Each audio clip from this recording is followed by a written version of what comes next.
Hello. This episode asks you to go quiet for a while. Maybe take a walk in nature. Just be alone with yourself. So breathe with me before we start. Okay, here we go. If the last episode was the key, this one is the door. Let's open it. This is the last episode of our Hecate series, and today we meet her as Psychopomp, guardian of the dead, guide of souls, the one who waits at the edge of endings and beginnings. We are descending, we're walking a path that smells like dust and honey and incense offerings. We are stepping where the old ones have stepped before, and we are doing it with a torch in hand, illuminating our way. And yes, I said psychopomp. It is not an insult, I promise. It's a Greek term that means guide of souls, one who escorts the dead to the afterlife. And Hecate's whole role as a psychopomp is well attested in the Homeric hymns, the Orphic and Chaldean texts, and in modern books. I've given you some recommendations on books. I think Sorita D'Este's Hecate, Her Sacred Fires is a really good book, and Sarah Johnston's Restless Dead is very well worth the read. So Hecate doesn't just rule over the living and the witches. She walks with the dead. She holds the light for those who can no longer see. And we will dive into this aspect of her on our time together today. But first, let me tell you that she has many names, and each of them is a door. When you call her by name, you're not just invoking a goddess.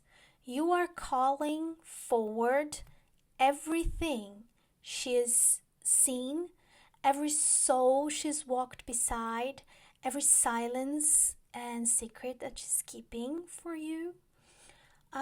So let's linger here a moment. I think it is worth it if we take a closer look at each of her names. And I would love to dig deeper into this, maybe in a future workshop. I'm still working on the Inanna one, so bear with me. But yeah, let's look at her names.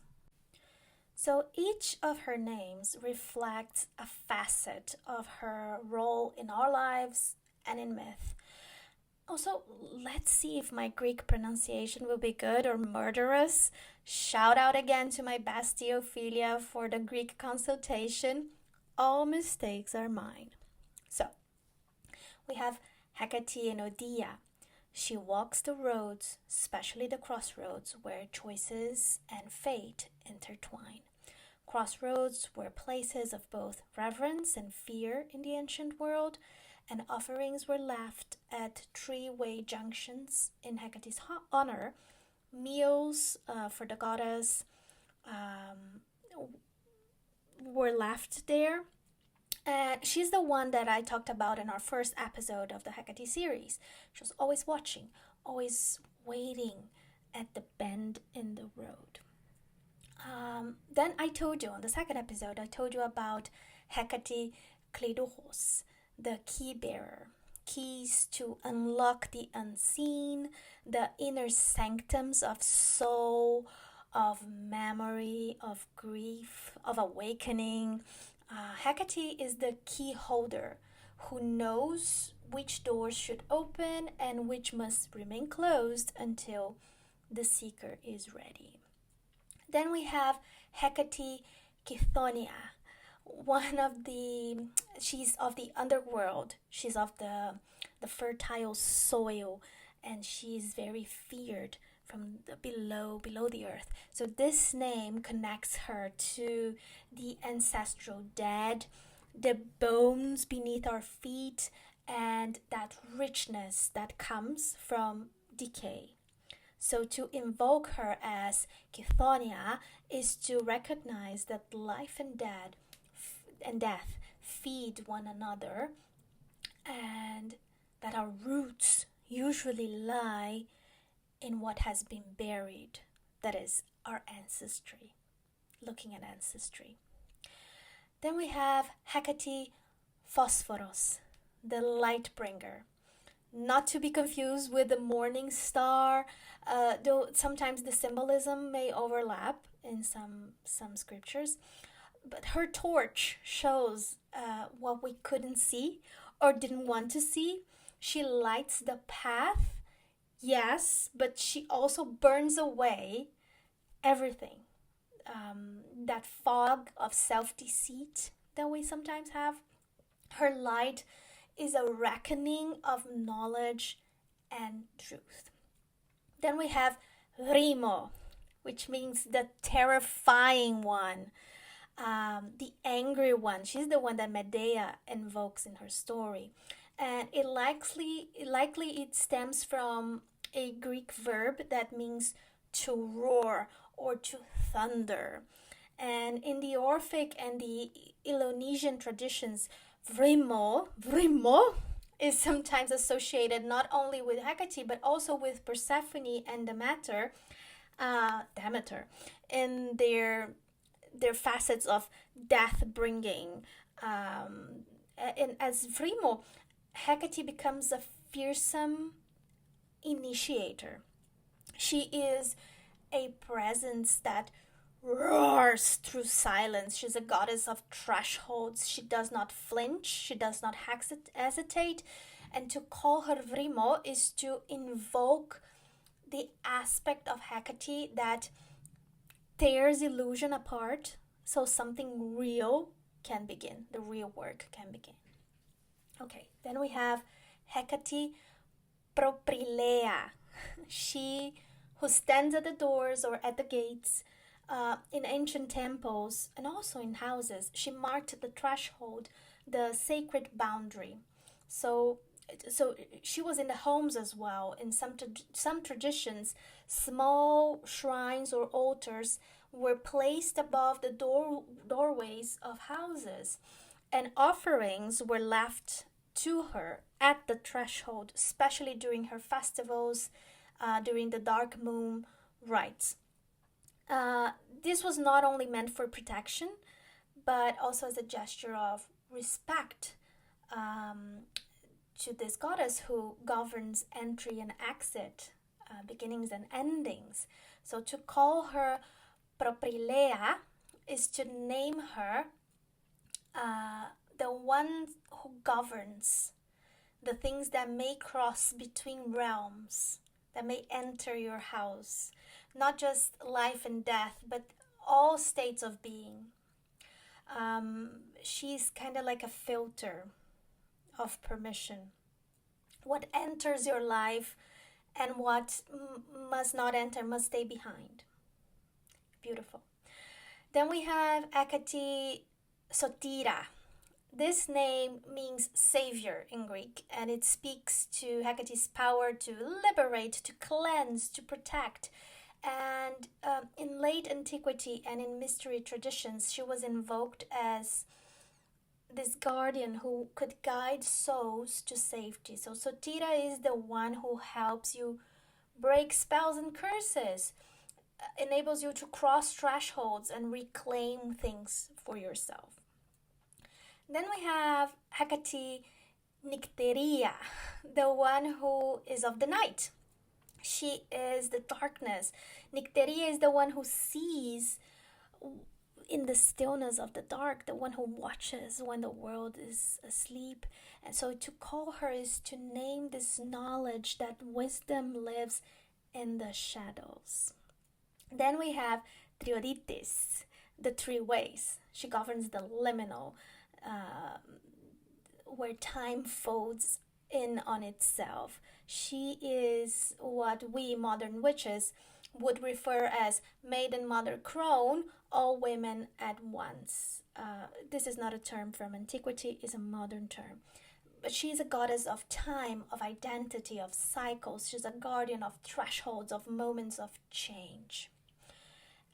We also have Hecate Anthea.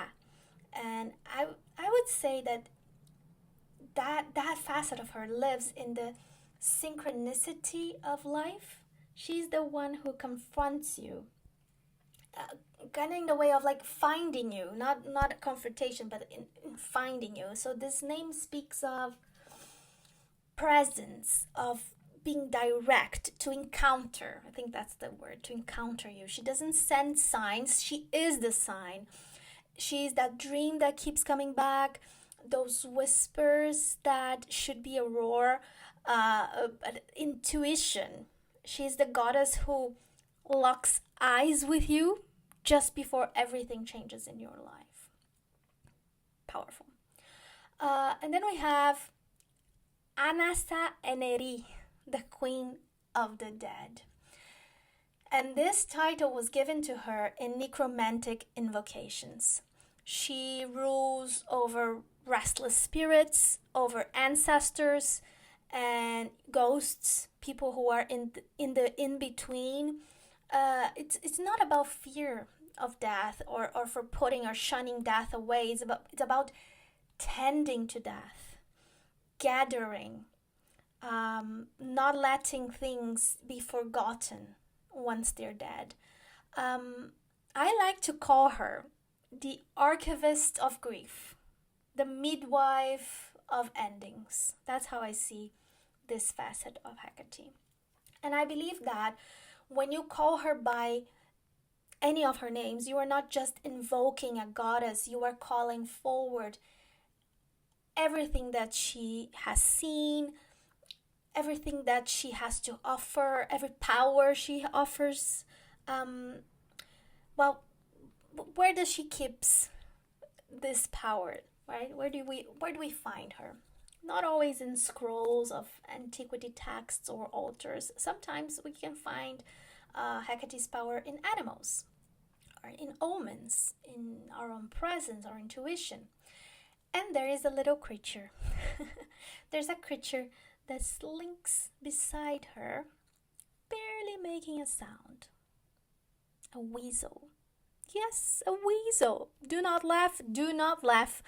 There are many versions of the weasel story, but here's the one I like to tell, the version from Antoninus Liberalis. In this story, Galenthias, who was a clever and loyal friend to Alcmene, saw that Alcmene was being held in endless labor. Why? Because the goddess Hera, enraged by Zeus's latest affair with Alcmene, and she became pregnant, Hera had ordered Ilithia, the goddess of childbirth, to keep Alcmene from giving birth. So she crossed her arms and legs, the goddess, and she cast a magic spell to block the birth of Alcmene. So Galenthias, who was very wise, tricked the goddesses by shouting that the child, Heracles or Hercules, had already been born. So because she was startled, the goddess leapt up and the spell was broken and Heracles was born. But because this was against fate, the Mire, or the fates, they were furious at being deceived, so they transformed Galenthias into a weasel, a creature that in antiquity was believed to give birth through the mouth. Do not ask me why Greeks thought that. I couldn't find the answer. If you have it, please tell me. But Hecate, being a guardian of thresholds and, yes, a protector of women, took pity on Galenthias, so she made the weasel sacred to her. Some stories see it as a punishment, but I think we can look at the weasel as a symbol of cleverness, of the liminal, of fierce loyalty. The weasel became one of Hecate's familiars. A familiar is a witch's animal, a keeper of secrets, a guide of the in-between. I have two familiars in my home, two very, very wise cats. So Hecate, who honors those who cross boundaries and protect birth, and she protects death as well. She took Galinthia's in. So the weasel became sacred to her, a symbol of wisdom, of transformation, of guardianship of these liminal spaces.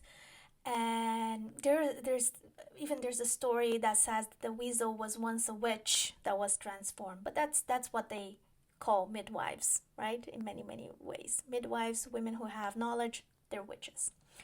But think of this animal. It is a small animal but fierce. It travels unseen. It carries the scent of the underworld on its fur. And Hecate didn't see her or it as cursed. I'm calling her. The weasel is a her. She didn't see her as cursed. She saw this animal as fierce and cunning. She took her in. She gave her a home in the dark. So the weasel became a symbol of feminine transformation or transmutation. So let's keep walking with Hecate. Let's bring the weasel with us. But let's take a walk with those who've died and those who grieve. Let's talk about death and ritual. So in the ancient land of Thesprotia, in what is now northern Greece, there was a temple, the Necromantheon, a place where the dead were called back. Bread was baked, honey was poured, animals bled into the ground, and the living asked questions of those who had crossed over. And who do you think guarded that passage? Hecate, of course. But she didn't just guard the underworld, she opened it for those she deemed ready to listen, for those who were brave enough to descend. And so here is where I offer a little piece of my descent and my experience with this. I warn you, it might be triggering, for it's about loss of pregnancy. Well, about 13 years ago, I lost a pregnancy, and a year later, I lost another. They were very early pregnancies. They were not far along to make the world recognize them, but they were far enough for my world to crumble. And no one bought me flowers. There was no funeral, no vigil, no ritual, no wailing. There was only a quiet bleeding, and people gave me looks because they didn't know what to say, or they usually said the wrong things. That's a different aspect of it. I remember walking into the bathroom, into the shower, and holding myself as if my body hadn't just said goodbye to someone who hadn't even arrived, and no one had told me how to grieve someone who I hadn't even named yet. But Hecate knows. So much later, years down the line, when I began to find her, or maybe when she found me, I started creating my own rituals around that type of grief. So I lit candles, I spoke to the dark, I offered honey and garlic, and I whispered the names I never got to speak out loud, honoring my babies. And that's when I understood her and felt her as the goddess of the dead, because she holds our haunted grief. She knows that not all grief gets a ceremony. And sometimes we just have to make our own. So let me ask you this. What do you think? What part of you has died but never been mourned? It could be the actual physical loss of someone, or a relationship, or an idea about yourself, or a plan, a dream that you had and never quite bloomed. So that's a question. That's a question for you to think about. What part of you has died but never been mourned? Another one is, what ghosts do you still carry and are ready to be let go of? And what does it mean to become someone new without erasing the one you were before? I think that's important when we talk about grief. Sometimes silence is the ritual, being alone. Sometimes one candle is enough, one hug, one person in silence with you, witnessing your pain. And sometimes all we can do is say, I see you, I miss you, I'm still here. So may this episode serve as a vigil for your past selves, for the ones that we have lost, for the truths that we had to bury in our lives. May Hecate hold you in your silence, and may the weasel show you how to shapeshift. And may you come back from the underworld with something true and alive in your vision, your heart, your soul. This was episode 10 of Goddess, Witch, Woman, and the last, for now, on our Hecate series. I am Mariana Portela, and I'll see you on the other side. Blessed be.